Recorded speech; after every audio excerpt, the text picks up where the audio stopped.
Dengan merujuk pada otoritas magisterium dan tradisi, orang Katolik berhasil mengeluarkan Bunda Maria dari kumpulan semua yang sudah berdosa itu. Ya. Oke, sekarang saya ada di pasar ini bersama Maitua ya, istri dan juga anak-anak yang lagi belanja di dalam. Maka sambil menunggu istri saya selesai belanja, kita akan memberikan tanggapan yang kedua terhadap Romo Patris yang mengklaim bahwa Bunda Maria itu tidak berdosa ya, suci.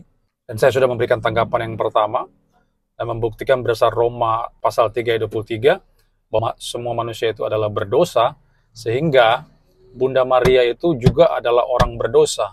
Adalah orang berdosa karena Alkitab menyatakan semua manusia itu berdosa. Jadi itu mencakup Bunda Maria dalam. Sebetulnya ayat teks-teks tentang semua orang berdosa itu banyak, bukan cuma Roma 3:23. Nah, sekarang kita akan masuk dalam argumen yang kedua. Mengapa saya menyatakan bahwa Bunda Maria itu berdosa? Karena ada teks yang menyatakan secara implisit demikian. Saya sudah katakan ya, menafsirkan sebuah ayat tidak harus eksplisit, tapi juga bisa implisit, tersirat. Tidak harus literal ya. Mari kita membuka Lukas pasal 1 ayat yang ke-47. Dan hatiku bergembira karena Allah juru selamatku. Oke, ini adalah kata-kata daripada Maria. Kalau sudah melihat, ini adalah pujian, nyanyian pujian Maria yang disebut dengan Magnificat. Itu adalah merupakan kata pertama dari kalimat terjemahan Latin. Sudah bisa bandingkan doa Hana dalam 1 Samuel 2 ayat 1-10, di mana dia memuji Allah karena kasih Allah dan pertolongan Allah. Nah, itu juga yang terjadi dalam Lukas pasal 1 tersebut, merupakan nyanyian Maria di mana Maria itu memuliakan, meninggikan Tuhan. Mengapa Maria memuliakan Tuhan? Ada banyak sekali alasannya. Kalau sudah melihat ayat-ayat sebelum dan sesudahnya, itu misalnya karena Allah telah memperhatikan Maria, bahwa Maria akan disebut berbahagia, kemudian Tuhan telah melakukan perbuatan-perbuatan besar, penuh rahmat, melimpahkan segala yang baik, menjadi penolong, dan sebagainya. Itu sebab Maria memuji Allah dalam pujiannya tersebut. Dan ketika Maria memuji Allah, di sini Maria sedang memposisikan dirinya itu lebih rendah daripada Allah. Allah itu sumber kekuatan, pertolongan yang layak dimuliakan. Sementara Maria hanya makhluk ciptaan. Atau dia menyebut dirinya sebagai hamba Tuhan. Dalam Lukas 1 ayat 48 itu dari kata Yunani doules, yang berarti budak. Atau budak dalam konteks ini adalah budak perempuan.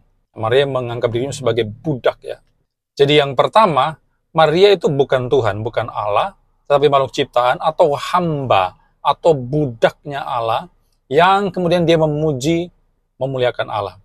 Tentu saja di sini Alkitab ingin mengkontraskan Maria dengan Allah itu sendiri.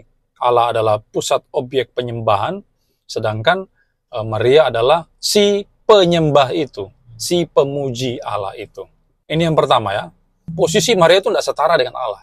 Yang kedua, ayat yang sudah kita baca tadi, Lukas pasal 1, ayat yang 47, dikatakan, dan hatiku bergembira karena Allah, juru selamatku. Nah, saudara, kata juru selamat di sini dalam perjanjian lama itu ditujukan kepada Allah.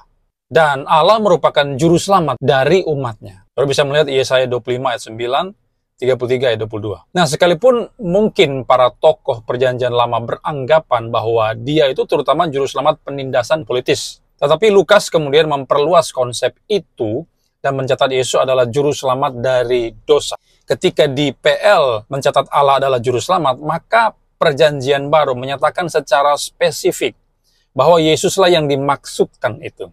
Allah adalah juru selamat, tetapi di perjanjian baru dinyatakan lebih jelas lagi, lebih detail lagi, bahwa Yesuslah juru selamat umat manusia. Bahwa Yesus adalah juru selamat ini terlihat dalam Lukas pasal 2 ayat 11. Hari ini telah lahir bagimu juru selamat, yaitu Kristus Tuhan di kota Daud. Apa makna juru selamat? Kalau kita melihat Matius pasal 1 ayat 21, terjemahan baru mengatakan, ia akan melahirkan anak laki-laki, dan engkau akan menamakan dia Yesus, karena dialah yang akan menyelamatkan umatnya dari dosa mereka.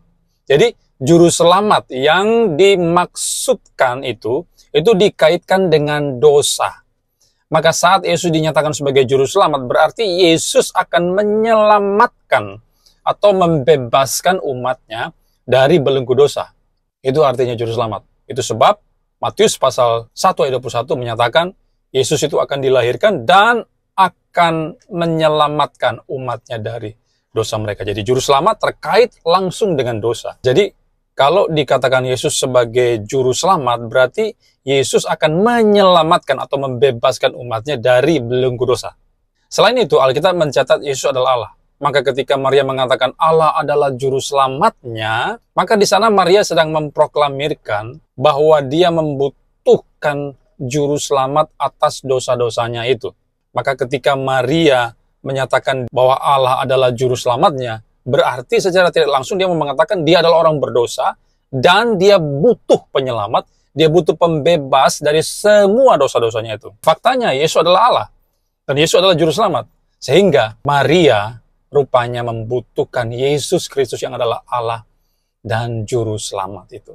Oke, sekali lagi, Yesus berbeda dengan Maria. Yesus bukan hanya tidak berdosa, dia juga adalah juru selamat umat manusia.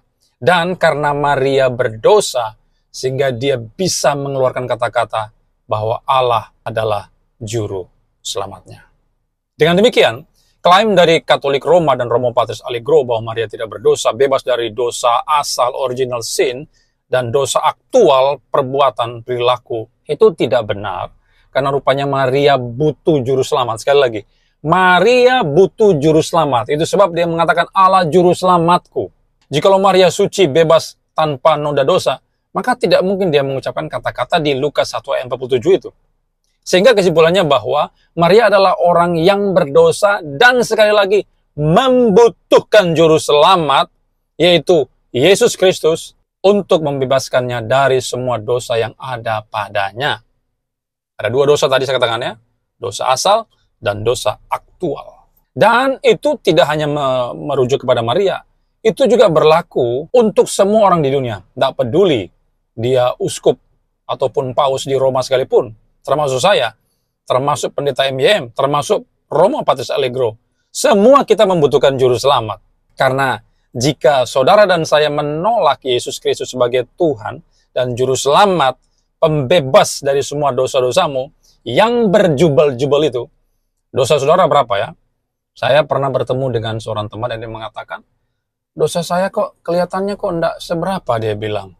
Kalau saya dibandingkan dengan orang lain, saya lebih baik daripada orang itu. Nah, ini sebuah pengingkaran terhadap fakta bahwa manusia itu berdosa dan dosa itu berjubel-jubel, banyak dosanya. Jadi jangan saudara menganggap diri saudara dosanya cuma sedikit. Ya, Keluaran 20 itu mengungkapkan ada 10 hukum ya. Jangan berdosa, jangan membunuh, jangan berzina, jangan ada padamu Allah lain. Itu semua dosa-dosa di antaranya itu kita lakukan. Siapa yang tidak pernah berbohong? Coba. Tidak ada. Tidak ada orang yang bisa mengklaim dirinya itu tidak berdosa di dalam satu hari. Berani tidak mengatakan begitu? Tidak berani karena kita manusia yang rentan dengan dosa, manusia yang penuh dengan kelemahan, yang pasti jatuh dan jatuh di dalam dosa. Sehingga jangan menganggap dirimu lebih baik daripada orang lain. Salah. Semua kita tidak baik. Semua manusia telah berbuat dosa dan telah kehilangan kemuliaan Allah. Jadi jangan menganggap dirimu lebih tidak berdosa daripada orang lain. Tidak bisa begitu. Ya, sadari dirimu berdosa. Termasuk Paus Roma, para uskup Katolik, Patris Allegro, Albert Rumampuk, dan semua orang di seluruh dunia berdosa, manusia pendosa yang butuh juru selamat. Karena kalau saudara dan saya tidak butuh juru selamat, maka dosa-dosa kita yang sudah kita lakukan itu, yang berjubel-jubel itu, yang begitu banyak sekali itu, akan saudara dan saya pikul selama-lamanya di neraka. Bersyukur karena saya sudah menerima Yesus sebagai Tuhan dan Juru Selamat. Sehingga kapanpun saya mati, saya pasti ada di surga. Saya pasti akan bersama Tuhan selama-lamanya. Bagaimana dengan saudara? Kalau saudara belum punya Juru Selamat dalam hidupmu, silakan cepat-cepat bertobat. Akui Yesus, terimalah Yesus sebagai Tuhan dan Juru Selamatmu. Kalau engkau mau terhindar dari penghukuman kekal di neraka. Pertanyaannya sekarang, apakah Romo Patris Allegro, Paus di Roma, itu sudah menerima Yesus sebagai Juru Selamat? Apakah Romo Patris, sekali lagi, sudah menerima Yesus sebagai satu-satunya Juru Selamat? Orang Katolik Roma dan Romo Patris Allegro mesti hati-hati ya. Kalau kalian menjadikan Maria sebagai pengantara kepada Allah, berdoa kepada Maria dan sebagainya, maka kalian telah mengecilkan status Yesus sebagai satu-satunya pengantara kepada Allah. Dan ingat ya, Pengantara itu terkait erat dengan juru selamat. Yesus adalah juru selamat karena dia adalah satu-satunya pengantara antara Allah yang suci dan manusia berdosa. Tidak ada 2 pengantara, 3 pengantara, 4, 10, 1000 pengantara. Tidak ada. Yesus satu-satunya pengantara kepada Allah yang kudus. Sehingga dia bisa menjadi juru selamat umat manusia. Kalau ada banyak pengantara, berarti ada banyak juru selamat. Ya sudah, kita keluar dari Kristen aja, nggak usah jadi Kristen. Silakan memeluk agama sesuai dengan keyakinan masing-masing. Karena kita akan ke surga semua. Tapi kan tidak demikian, hanya satu-satunya pengantara, juru selamat, itu Yesus Kristus. Mengangkat Maria sebagai pengantara, maka iman dari Romo Patris Allegro, para uskup dan paus, dan semua orang Katolik Roma patut dipertanyakan. Apakah mereka sudah sungguh-sungguh beriman kepada Tuhan Yesus Kristus atau tidak? Saran saya, silakan cabut status tidak berdosa untuk Maria dan pengantara untuk Maria. Jika tidak, Patris Allegro dan semua orang Katolik Roma ada di dalam bahaya yang kekal. Ada di dalam bahaya maut. Maria itu orang berdosa yang butuh juru selamat. Dia bukan pengantara. Dia bukan juru selamat. Tapi dia butuh juru selamat. Jika Maria bebas dari dosa asal dan dosa aktual, maka dia tidak perlu menyatakan bahwa Allah adalah juru selamatnya. Ini argumen saya selanjutnya untuk membantah bahwa Maria itu tidak berdosa. Sekali lagi, dia membutuhkan juru selamat untuk membebaskan semua dosa-dosa yang sudah dia lakukan itu. Oke.